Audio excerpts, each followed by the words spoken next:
I also want to close with one message to the Democrat Party. End this farce that Joe Biden is going to be your nominee.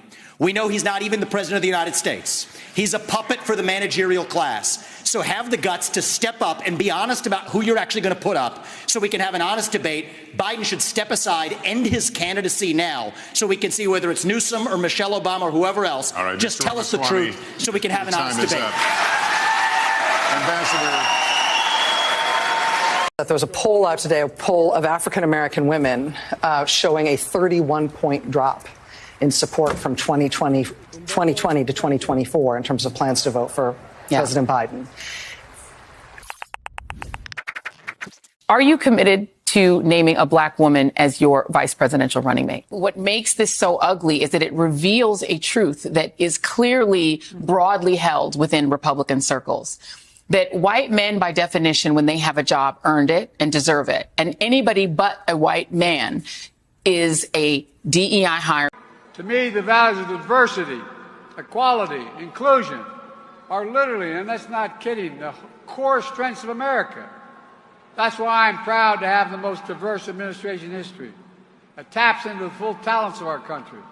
And starts at the top with the vice president.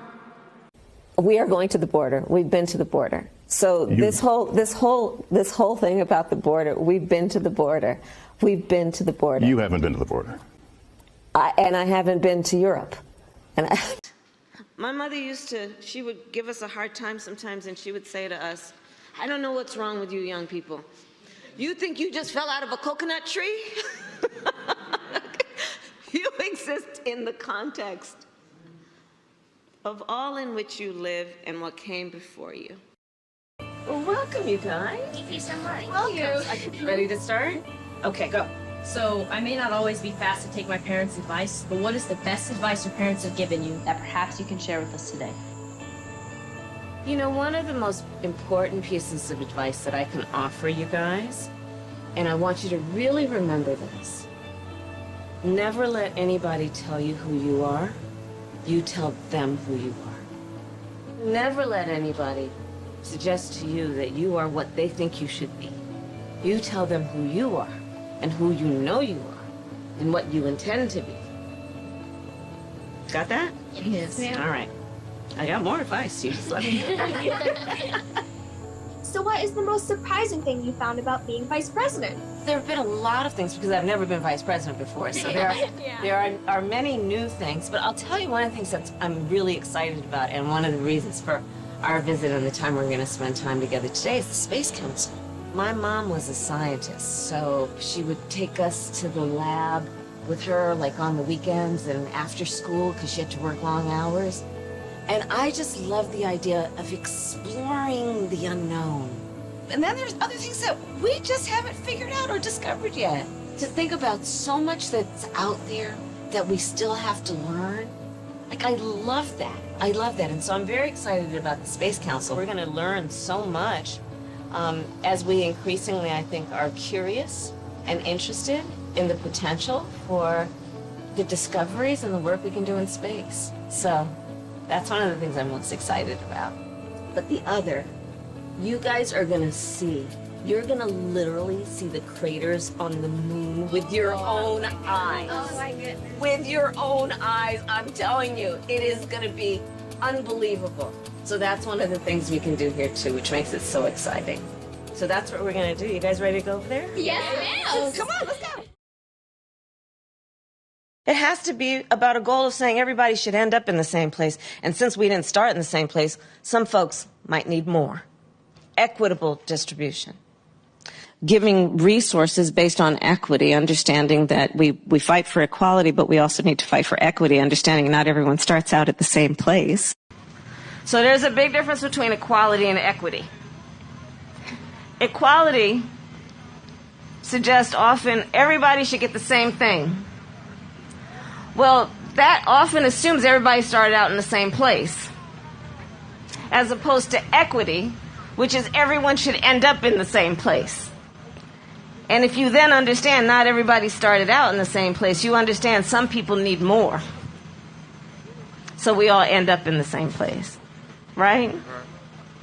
We are proud of the fact that equity is one of our guiding principles.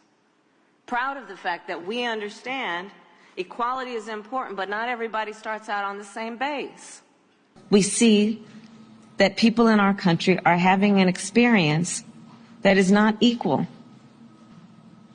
So when we talk about the work we are doing here together, it is recognizing that and being guided by this principle of what we must do in the spirit and in the interest of equity.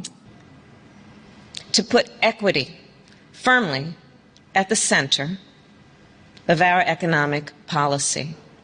But no, if you look at the reality of who will benefit from certain policies, when you take into account that they're not starting at the same place and they're not starting on equal footing, it will directly benefit black children, black families, black homeowners. Have you been a GOP leader?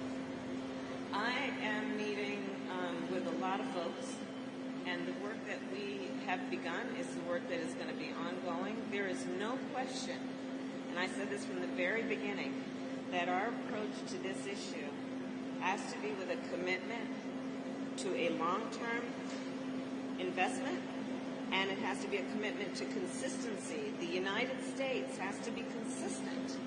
There were times when we were more engaged and we saw good results, less engaged, and we can see where the work and the partnerships then deteriorate. So I am committed to ensuring that we engage in an active way on the root causes, on addressing the cause and effect, and also being partners in the Western Hemisphere, understanding that we have a responsibility, and if we ignore that responsibility, it will visit itself upon us in a very domestic way. I've asked her, the VP, today, because she's the most qualified person to do it, to lead our efforts with Mexico and the Northern Triangle and the countries that help we're going to need help in stemming the movement of so many folks stemming the migration to our southern border.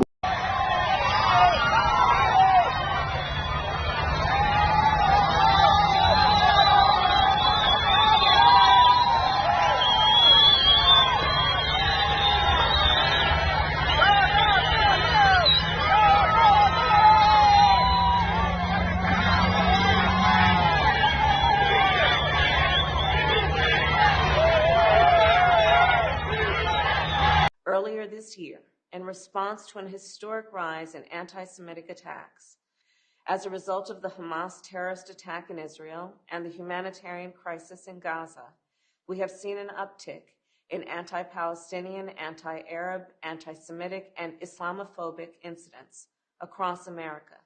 And so today, I am proud to announce the Biden-Harris administration will develop our nation's first national strategy to counter Islamophobia.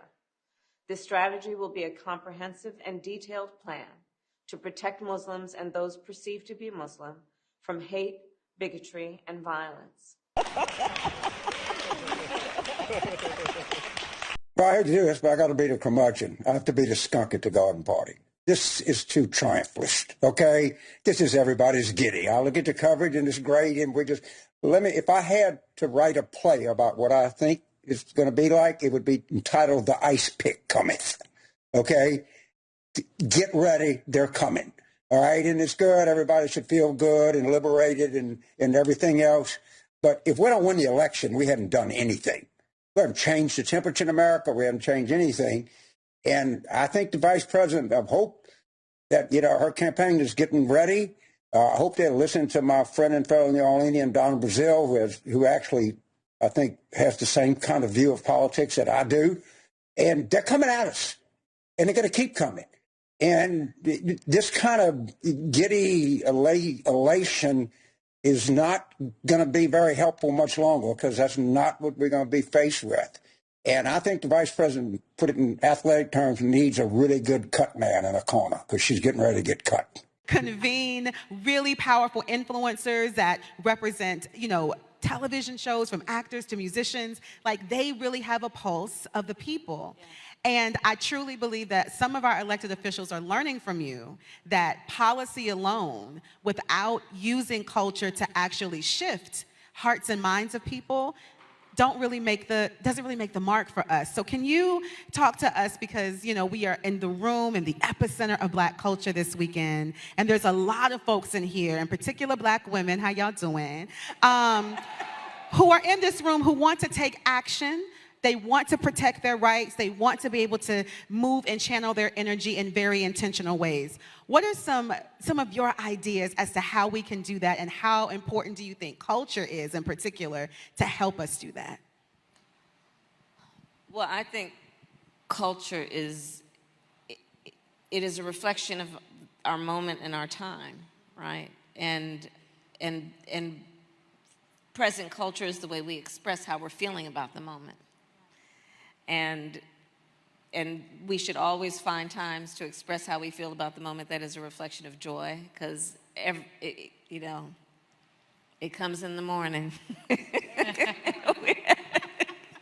We have to find ways to also express the way we feel about the moment in terms of just having language and a connection to how people are experiencing life. And I think about it in that way too.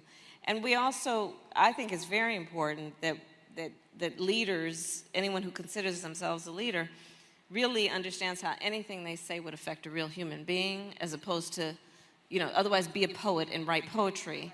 But if you want to understand, I don't mean to dismiss poetry at all, but if you want to understand any concept, you have to ask questions like, how would this affect a child? To have a real understanding of what it is that you propose. And culture helps us do that, because you sit down with Keke Palmer and you're going to have a real conversation about a variety of issues. But I think it's so important also just to be present. We have to be present. And in this moment, I think there's a perversion in some ways about what it means to have strength. Some people would suggest that it is a sign of strength based on who you beat down, when I think most of us know the real sign of strength is based on who you lift up. And so all that we can do that is about that is, I think, in preservation and in the purpose of growing our strength. Now, quote unquote, border czar. Vice President Harris was not a border czar. Meantime, Vice President and border czar Kamala Harris facing some backlash. What he said about Harris and immigration was not true. She was never appointed border czar. And this will be her first visit to the U.S.-Mexico border region since she was appointed as the border czar by President Biden. People are going to have to counter the misinformation. You already hear folks talking about the border czar. She wasn't the border czar. President Biden tapped Kamala Harris, Vice President Kamala Harris, to be the border czar. Now, she wasn't the border czar. That's what Republicans labeled her. They were very critical of Kamala Harris, especially in her role as border czar. Now what she's up against is folks lying about her border record, calling her a border czar. Kamala Harris, who was appointed as the border czar. The Biden team didn't declare her the border czar. They wanted her to work on kind of the root causes of immigration. There has been so much criticism against Kamala Harris. She was the border czar. Calling her sort of the border czar, which wasn't necessarily the case. So the border, if they weren't planning to address it in a major way, do not make her your border czar. She met with some of the Northern Triangle countries, but nothing has effectively changed.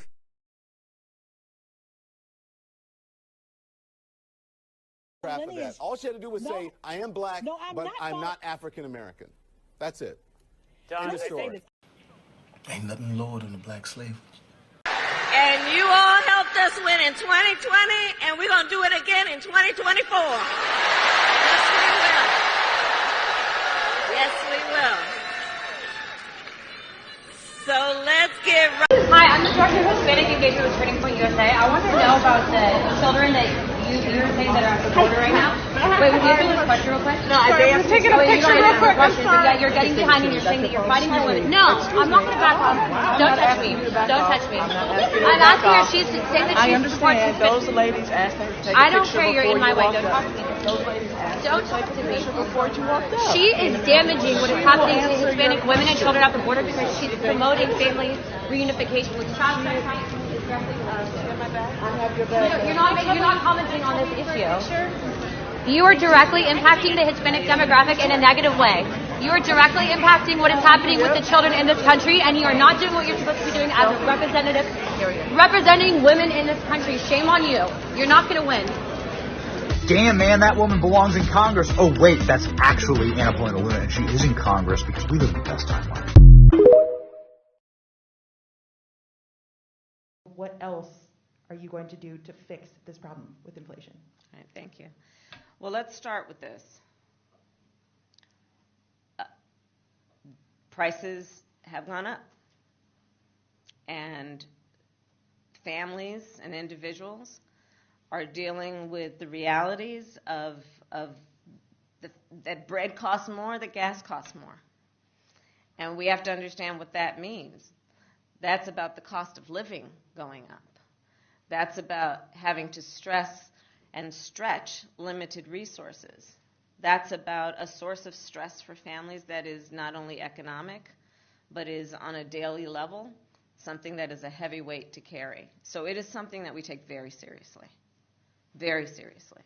And we know from the history of this issue in the United States that when you see these prices go up, it has a direct impact on the quality of life for all people in our country. So it's a big issue, and we take it seriously. And it is a priority, therefore. Donald Trump does not care about border security. He only cares about himself.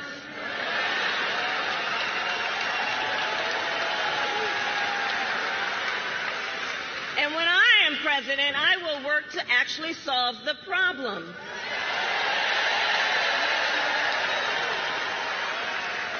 So here is my pledge.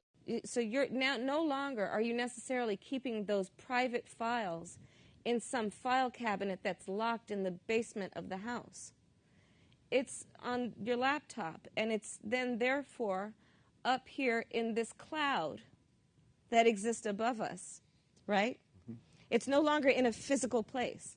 So in this campaign, I will proudly put my record against his any day of the week. Any day of the week. Including, for example, on the issue of immigration. Like, everybody needs to be woke. And you can talk about if you're the wokest or woker, but just stay more woke than less woke. Yeah. And you can talk about if you're the wokest or woker, but just stay more woke than less woke. Yeah. In Minnesota, we respect our neighbors and their personal choices that they make. Even if we wouldn't make the same choice for ourselves, there's a golden rule. Mind your own damn business. Should Minnesota be a sanctuary state? If the definition of that is that the federal government enforces immigration law and local law enforcement enforces local law, then yes. Should cities be allowed to be sanctuary cities? Yes, local control. It's done. A packed room at the St. Paul Armory erupted after the governor's signature made driver's license for all the law of the land. Voters want to hear about issues affecting their lives, like the economy and the border. Should the campaign be pivoting on its messaging? So there's no doubt that one of the first issues that anyone will think of is the issue they think of when they're at their kitchen table trying to pay their bills, which is how is the economy treating them? So there's no question whatsoever that that is an important issue, which we have been in the process of addressing, and we still need to do more. I would not separate that from the issue of what is at stake in terms of hard democracy. And frankly, I think most people don't think of it in the context of democracy as much as freedom. The freedom of a woman to make decisions about her own body. The freedom to love who you love openly and with pride. The freedom to be able to be free from gun violence. These are fundamental freedoms that are at stake right now. The freedom to have access to the ballot. A lot of the signs at the rally you just held were people standing there saying, abolish ICE. Yeah. Is that a position that you agree with? Listen, I think there's no question that we've got to critically re-examine ICE and its role and the way that it is being administered and the work it is doing. And we need to probably think about starting from scratch, because there's a lot that is wrong with the way that it's conducting itself, and we need to deal with that. I believe if someone crosses over the border, it is illegal, and you would decriminalize it. I would not make it a crime punishable by jail. It should be a civil enforcement issue, but not a criminal enforcement issue. You know, for far too long, the status quo thinking has been to believe that by putting more police on the street, you're going to have more safety. And that's just wrong. Does that mean you support proposals like what we've seen in Los Angeles, Mayor Eric Garcetti saying, take some of the money from policing, about $150 million? I applaud Eric Garcetti for doing what he's done. What would you do about the millions of, specifically, assault weapons that are already in circulation? What do you do about those? Well, there are approximately 5 million, to your point, Craig. We have to have a buyback program, and I support a mandatory buyback program. It's got to be smart. We got to do it the right way. So would you ban offshore drilling? Yes. And I've, again, worked on that. I am prepared to get rid of the filibuster to pass a Green New Deal. So for people out there who like their insurance, they don't get to keep it? Well, listen, the idea is that everyone gets access to medical care. And you don't have to go through the process of going through an insurance company, having them give you approval, going through the paperwork, all of the delay that may require. Who of us has not had that situation where you got to wait for approval and the doctor says, well, I don't know if your insurance company is going to cover this? Let's eliminate all of that. Let's move on. The bill also says, quote, every individual who is a resident of the United States is entitled to benefits for health care services under this act. Not every individual who's a citizen, but every individual who's a resident. So you support giving universal health care, Medicare for all, to people who are in this country illegally? Let me just be very clear about this. I am opposed to any policy that would deny in our country any human being from access to public safety, public education, or public health, period. That's right. But they're not going to stop. They're not going to stop. And this is a movement, I'm telling you. They're not going to stop. And everyone beware, because they're not going to stop. They're not going to stop before Election Day in November, and they're not going to stop after Election Day. And that should be, everyone should take note of that on both levels, that they're not going to let up, and they should not. And we should not. First of all, I would say that age is more than a chronological fact.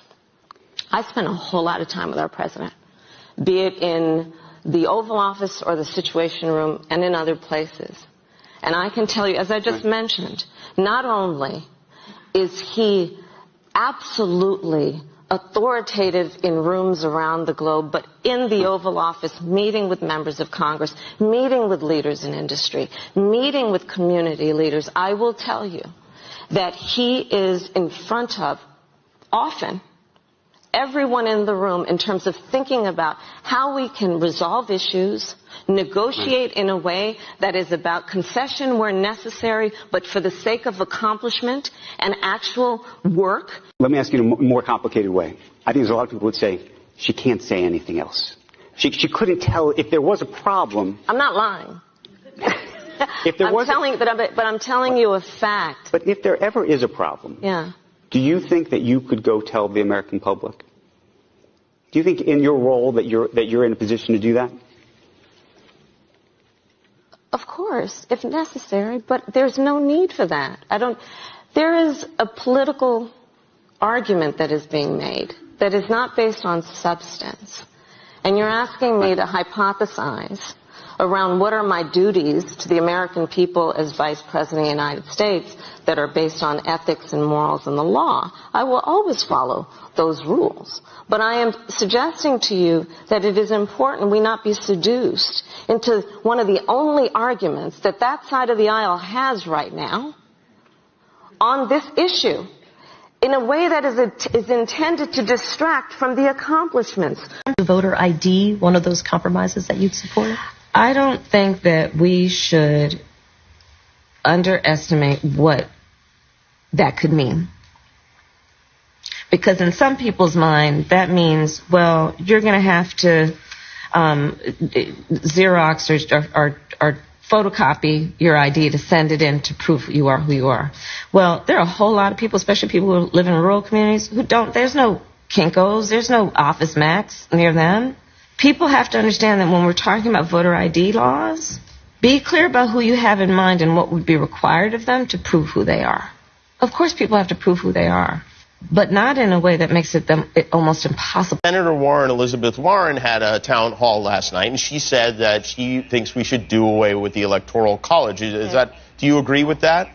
I think that I'm open to the discussion. I mean, there's no question that the popular vote has been diminished in terms of making the final decision about who's the president of the United States, and we need to deal with that. So I'm open to the discussion. What is it that you believe? I mean, what week of pregnancy should abortion access be cut off? We need to restore the protections of Roe versus Wade. We're not trying to do something new. Well, that was nebulous because it was about viability, which could be anywhere between 20 to 24 weeks. No. Let me be very clear. The Women's Health Protection Act that the White House also endorsed. Let me be very clear. From day one, the president has been clear. I have been clear. We need to put back the protections that are in Roe v. Wade into law. Since the Supreme Court took it, Congress has the power and ability to pass legislation to put those protections back in law, and Joe Biden will sign that bill. So that is under my plan. There will also be a carbon fee. We have to monitor whether it's going to be passed on to consumers. But I'm going to tell you that should never be the reason not to actually put a fee, and in particular a carbon fee. Eliminate cash bail. I've been a leader on that in the United States Senate. When we invest in clean energy and electric vehicles and reduce population, more of our children can breathe clean air and drink clean water.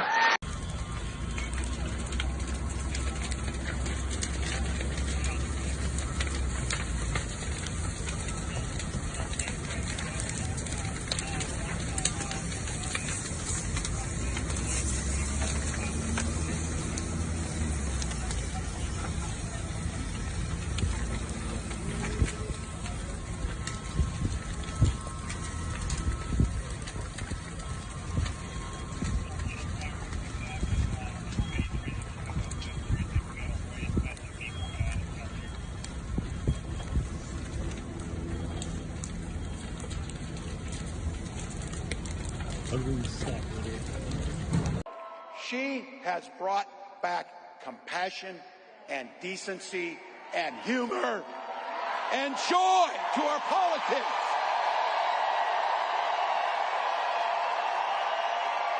So Arizona, bring that joy with you, bring those smiles, bring that positive future as you join me in welcoming the next president of the United States, Kamala Harris. Best rapper alive. Tupac. He's not alive. You said he lives on. But not alive. I know. I keep just... You said, listen, West Coast girls think Tupac lives on. I'm with you. So Tupac, keep going. Keep doing that. Who would I say? I mean, there's so many. I mean, there are some that I would not mention right now because they should stay in their lane. But others, I don't know what that means. I want to know who one of those are. Keep moving. Okay, Keep moving, Angela. All right. That was not supposed to be a stumper either. What about for what can be done in the state of California and by extension the United States? And here's what we did. It was fabulous. And this is what I love about being elected. Because basically you don't have to ask anybody permission. And as a woman, there's a balance to be struck between being tough and being a bitch.